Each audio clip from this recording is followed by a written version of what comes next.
David, thank you for joining us. So we've got 5 to go, and Piastri leads Norris by 14, and now Verstappen is just 40 points away. Who are you leaning towards, and why? I feel that as you were asking the question, there should have been dramatic or slightly scary music playing, because it's the sort of Max Verstappen moment, isn't it? You know, as he looms closer. Well, look, a quick answer is you've got to always back the guy that's at the head of the championship, because it's his to lose. And Piastri, although the gap has wavered, he's still leading, and he's in a good team, and he's a good driver, and there's a lot of points still on the board. The point swing, though, which is where the dramatic music needs to be played, is pretty scary, and it's kind of, Red Bull-esque or Max-esque from a couple of years ago. But it's quite a late comeback, isn't it? It'd be a hell of a Hollywood ending if he manages to convert. And obviously, the McLaren was the story so far, has been the story of the season so far. So where has this come from with Red Bull? What's been going on with the car? Well, it's a development race. Every team has the target of bringing upgrades of some shape or form to every Grand Prix. It won't always manifest itself in like a front wing or a floor or something that's big and obvious. But I think that McLaren probably started to turn their heads towards 2026 earlier than maybe they would have thought, because you're running well and you've got a big points lead in the Constructors' Championship, and it looks like Red Bull are in turmoil. They've had a change of leadership. Max declared, I think, was it around Budapest, he doesn't think he'll win another Grand Prix this year. There was a lot of the power of propaganda probably saw a number of focus points shifting. But Red Bull have been relentless. They've got a new team principal, of course, not that he designs the car, but there's a lot of people there that are still working to prove that they've still got it, and they certainly appear to still have it. Just give us an insight into that then, and how much a team is looking ahead to a new season where the technical side, is that right, in 2026 there are going to be some changes? How much they look that far ahead, but how much they have to work in the present as well, because that obviously affects the drivers and this swing. So how have McLaren sort of spent more time looking ahead rather than looking in the present?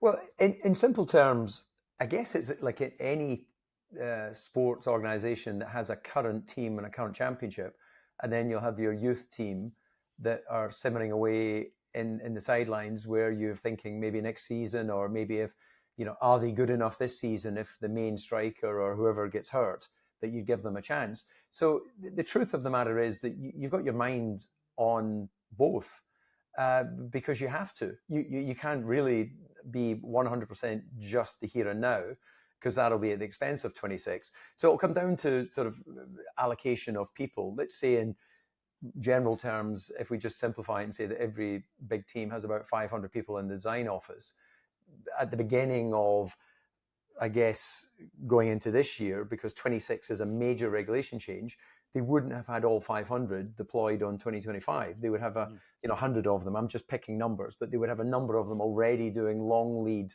design for the following year. And you have a budget cap of $140 million.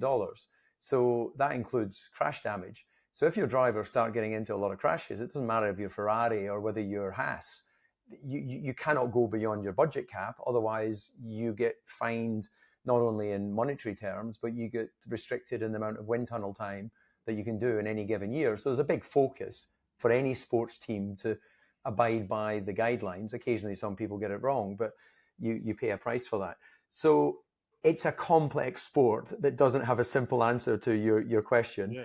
Yeah. But it's always about how you deploy your human resource. And you can imagine why McLaren felt pretty good about how they'd done that, because they won the Constructors last year and they got out of the blocks this year looking brilliant.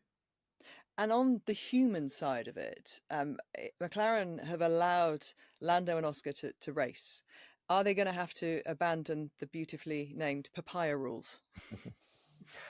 Yeah, having done 9 years at McLaren, and we did a couple of launch cars in what I always thought was just the orange colour of of Bruce McLaren, but obviously how ill-informed I was that it's actually papaya.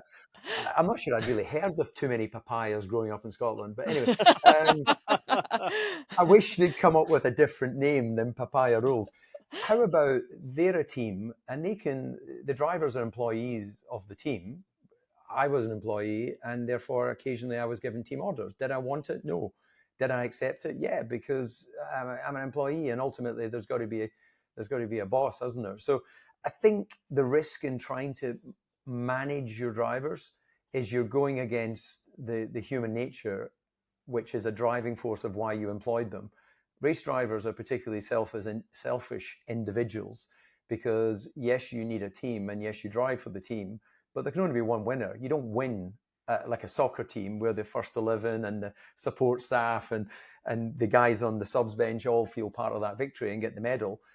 Only one driver can win a driver's championship. So your teammate's success is your failure and vice versa. So they can try and manage, and I think McLaren have done a brilliant job of winning the constructors this year, but the crowd don't like it. The fans don't like what feels like manipulated outcomes, even though it's part of the rules.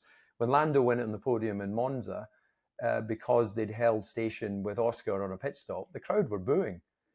When Schumacher moved over to give Rubens Barrichello a place back because of something Rubens had done earlier in the year, the crowd booed. When Mika and I swapped places in Melbourne '98, there was outrage, understandably, because you tune into sport wanting to see, a sporting contest, and that that gets complicated in Formula One. They can't now, can they, throw all their eggs into one of their drivers' baskets? Because that having done it the way they've done it this season, they can't pick a number one with 5 races to go, can they? I mean, that would blow the whole thing apart for them as a team, surely. Yeah, I think the points between Oscar and Lando, it's just too tight. We saw Lando didn't finish in Zandvoort in Holland because of a technical failure on the car. So technically that could have been 25 points. He wasn't leading at the time, but you think about it in terms of what's the maximum that you lost. So they're within a race win of each other. If the other one doesn't finish, they just got to let them go racing. But isn't that great? Isn't that great for us as fans? Isn't that great for the fans? Because the racing gods will decide. In want, at the want of a better word, fate is sometimes just, some people get called unlucky. I would say that everyone who gets the chance to be a professional at the highest level has a healthy amount of luck in their life. And then the rest is just down to fate or whatever you believe in. But do you think the way the land is lying at the moment, because he's done it so many times, Verstappen just knows how to close out a season? Or, obviously Lando's got a little bit more experience than Oscar. Is it about experience at this stage of a season, David? Yeah, I think you're absolutely spot on. The difference between Max and Lando, who's got more experience than Oscar. Oscar's in his 3rd full season of Formula One, and he's got Mark Webber in his corner. Mark is a very experienced guy who has got all of the hunger and frustration of coming up short in the World Championship himself. But Max is just loving this because when he won his first World Championship, I interviewed him the morning after, and you can imagine what he was like the morning after, a little bit rough, but he was very reflective as he sat there with his dad and went, "We've achieved our goal. If we never win another Grand Prix or we never win another championship, we've ticked the box." Now, he's got on to win another 3. He's a 4-time world champion. He found inner peace a long time ago. Whether he maybe sometimes looks a bit angry and all the things that we know Max is, he lives his passion on the radio and on the racetrack. But I think that inner peace and experience is his superpower as we go into the final races. But it's still advantage McLaren, and they're 2 brilliant drivers. I'm really impressed with how calm Lando has been in the face of quite some challenging races this year. And Oscar, we're going to find out more about him as the pressure ramps up. When we get on to the next one, the Mexican, who would be favourite for that for you? Max. Wow. Okay. Sorry, I would expand on it, but there's no. That reduces the gap even more, doesn't it? Yeah, potentially. I didn't expand on the answer because obviously I don't have a crystal ball, and McLaren could have taken people off the 26 development. They're probably on developments targeted for next July, believe it or not, and the car isn't even launched. But you have to be so far ahead of the game. Like aviation terms, from where they start designing an aircraft to when it actually gets delivered, it takes years. So there's a lot of evolutions. Formula One car, it takes 6 months, but you're still targeting. So they may have put people off 26 on 25, and it may suddenly unleash some potential, maybe not in Mexico, but maybe in Brazil or the following races, because McLaren have achieved their goal of winning the constructors. That's where the money is from the business point of view. But we all know, we remember who won the Drivers' Championship. We don't remember really who won the Constructors. It tends to go hand in glove, but they know the publicity. And if they were to lose the World Championship to Max, that would be, so frustrating, annoying. Especially the season that Red Bull have had off the pitch, so to speak, as well. And I've got to ask you a question about Christian Horner, because I love the quote by Andy Cowell of Aston Martin, team principal and CEO.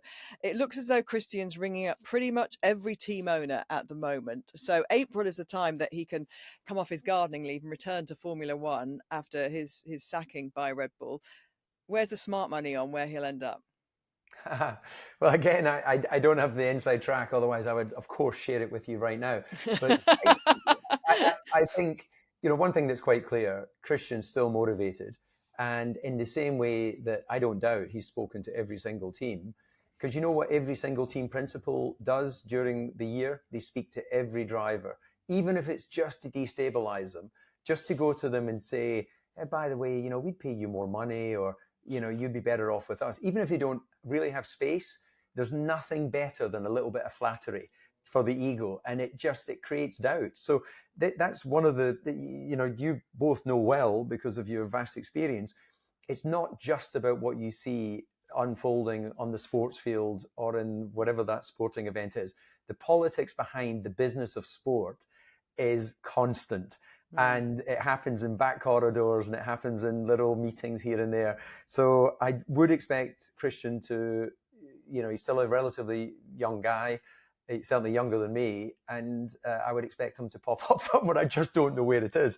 I hope it's somewhere headlinery. So working with my television hat on, where, a bit like Lewis Hamilton going to Ferrari. That was one of the biggest news stories of the beginning of the year. It was brilliant. It's got a brilliant way of doing that, F1, hasn't it? It's got a brilliant way of doing it. One of the things you see across a whole range of sports as well is the desire for ownership, not to be an employee, but to be an owner. Whether that, football's a prime example of that. Whether that's Beckham in Miami, Tom Brady with the Raiders, or with Birmingham City. With the right investment team, he could presumably be an owner, could he?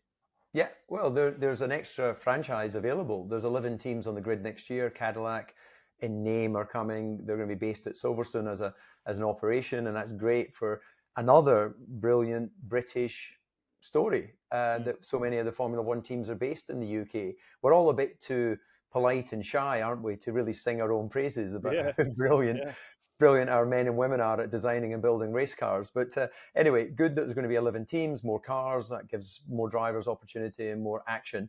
And there is room for a 12th. So the three of us could have a conversation offline, pool our vast resources, go and get some investors, and in 2 years' time, launch our own team. We could call it the Sports Agents Formula One, and then off we go and running. We're quite papyrus ourselves here, but anyway, on that note, I think I would be the junior partner in that, just to point out. David, thank you so much. Really appreciate your time. Enjoy the rest of the season. Thank you very much. The Sports Agents with Gabby Logan and Mark Chapman.